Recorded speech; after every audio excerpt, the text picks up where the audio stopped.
Hello, welcome back. In today's installment of Traditional Cooperage, we'll be looking at the Cooper side axe, or simply the Cooper's axe.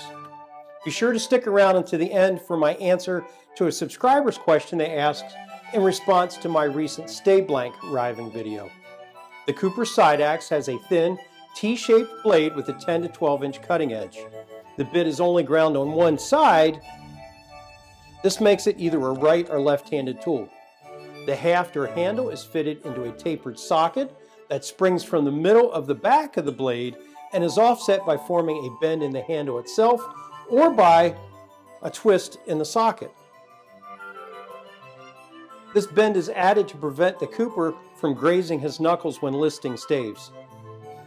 The blade is often bent downwards so that the cutting edge forms an angle of about 20 degrees with the axis of the handle instead of being parallel to it.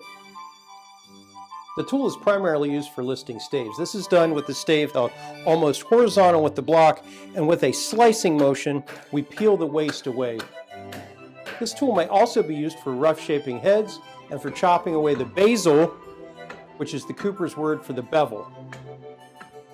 This bevel fits into the crows, which is this groove cut in the end of the staves, which receives the head. By using the axe to remove the majority of the waste, we can save time with the heading knife in our next step.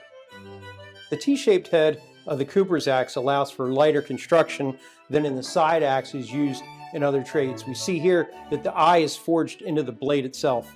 There's also a pole that helps counterbalance the extra weight. Heavy axes such as these may still be seen in cooperages on the European continent. When we find these tools today, many times there's a lot of rust and pitting. These tools may have been sitting in a damp, drafty barn for the last 200 years. And so there's a lot of pitting that we have to deal with. And so when this tool was handed to me just over 2 years ago, the condition you see here in the blade, that's what the edge looked like as well. What I did to bring this back to life, I started with a mill file and got down to where I got rid of the pitting.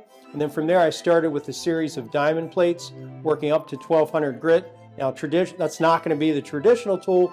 There would have been some other type of wetting stone that they would have used to work the edge. I use diamond plates because they're going to be more efficient today. So I went up to 1200 grit. And from there, I went to a leather strop. This is just a piece of leather affixed to a board. And then from there, I charge it with chromium oxide, and then I use this not only during the initial honing, but before and during use. You want to use this working away, never want to take the stroke towards the blade, especially with your fingers. Not only do you not want to cut into your strop, even a dull blade will slice your fingers open. So you just work away from the blade. Give it a couple passes before and during use, and that will keep it sharp. Now for our question of the day. JSMXWLL writes, "What a cool channel. Do you purely air dry, or are any other techniques used?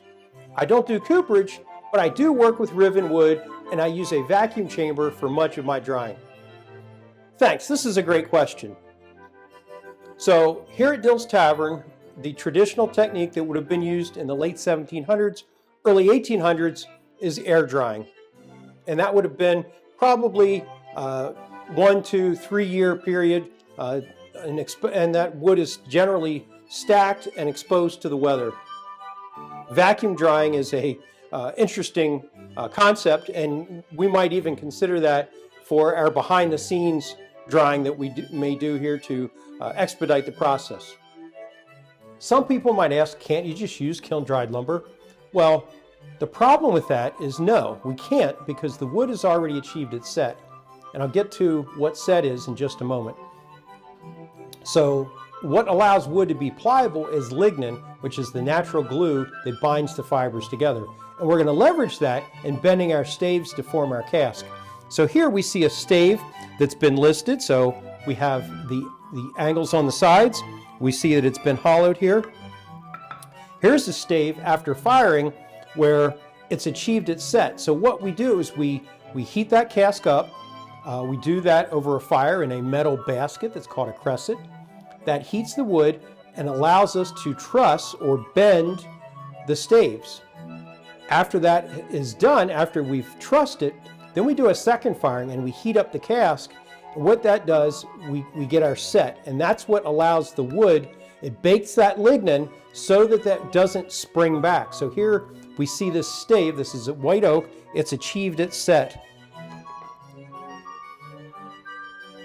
So if we were to try to use that kiln-dried lumber where the wood has already achieved its set and we try to truss it, we're going to have catastrophic stave failures. And when we have a catastrophic stave failure, in Cooper's terms, that's called a duck. Thank you for the question. I hope that is satisfactory. If it's not, please let me know in the comments. I'll see you in the next video.